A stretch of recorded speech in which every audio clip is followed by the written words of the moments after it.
अध्यक्ष उपाध्यक्ष ठरल्यानंतर आता पुणे जिल्हा परिषदेच्या समित्यांच्या सभापती पदासाठी राजकीय नेत्यांनी मोर्चे बांधणी सुरू केली आहे।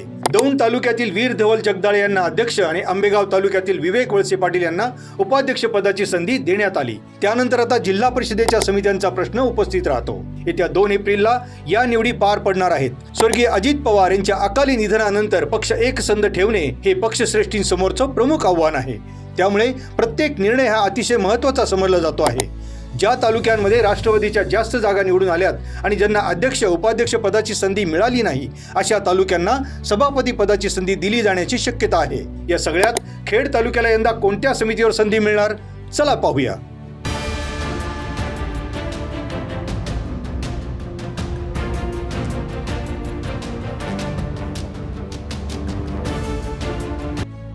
सुरुवातीला जिल्हा परिषदेत कोणकोणत्या समित्या असतात यावर एक नजर टाकूयात। जिल्हा परिषदेत स्थायी समिती, आरोग्य समिती, समाज कल्याण समिती, महिला आणि बाल कल्याण समिती, शिक्षण आणि क्रीडा समिती, वित्त समिती, बांधकाम समिती, पशुसंवर्धन आणि दुग्ध व्यवसाय समिती, कृषी समिती, जलव्यवस्थापन आणि स्वच्छता समिती अशा 10 समित्या असतात।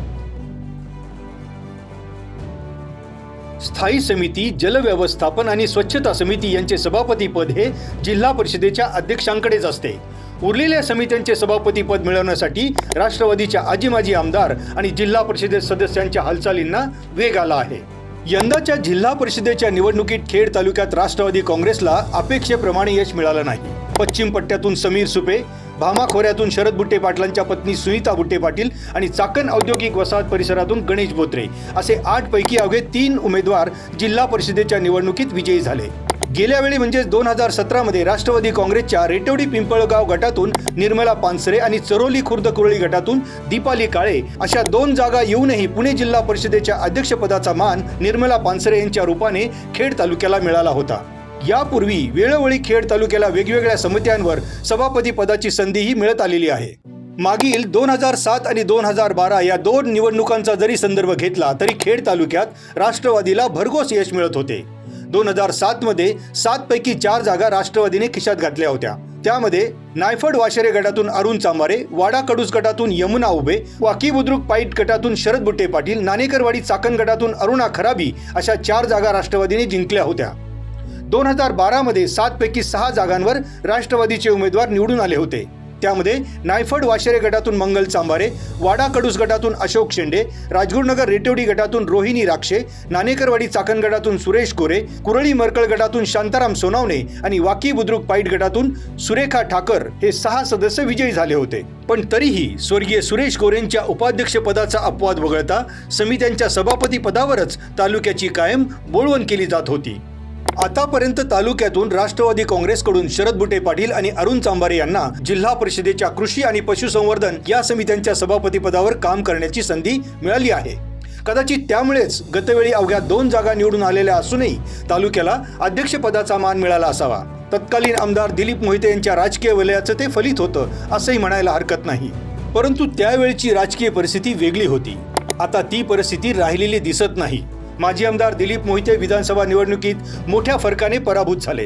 राष्ट्रवादी काँग्रेस दुभंगल्यानंतरही माजी आमदार मोहिते यांनी अजित पवार यांची साथ सोडली नाही। पण आता मात्र अजित पवार यांच्या निधनानंतर पक्षांतर्गत राजकारणाचा चेहरा मोहरा बदललेला दिसतोय।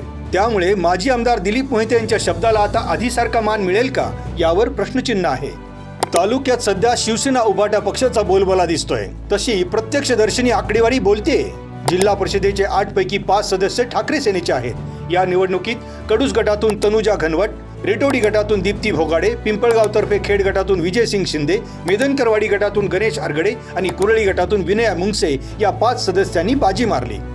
राष्ट्रवादीचा बालेकिल्ला असलेल्या खेड तालुक्यात यंदाच्या जिल्हा परिषद आणि पंचायत समितीच्या निवडणुकीत राष्ट्रवादीचा अक्षरशः दारुण पराभव झाला हे उघड आहे। त्यामुळे माजी आमदार जिल्हा परिषदेमध्ये पदासाठी किती ताकद लावतील हे 2 एप्रिल रोजी होणाऱ्या निवडीनंतर स्पष्ट होईलच।